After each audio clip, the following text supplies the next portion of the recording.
Hey everyone, welcome back to the channel. In today's video, I'm going to show you exactly how to fix the Samsung dryer not starting in 2026.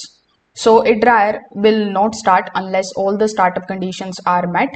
This includes stable power supply, the door switch detection and proper control response. So in order to fix it, first of all, you need to simply verify the power supply completely. For that, you can check the wall socket with another appliance. Also, inspect the circuit breaker. After doing so, the dryer will not start if the door is not detected as closed. So you need to close the door firmly and listen for a click. After that, you can inspect the latch area for any kind of debris or misalignment. Now, on many models, you will need to press and hold the start button for about 10 to 15 seconds, and then a quick tap may not register. So you need to check if the button feels unresponsive.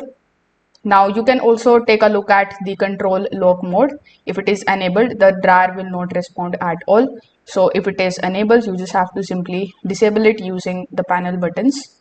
Now you can also perform a full reset if none of the methods are working for you.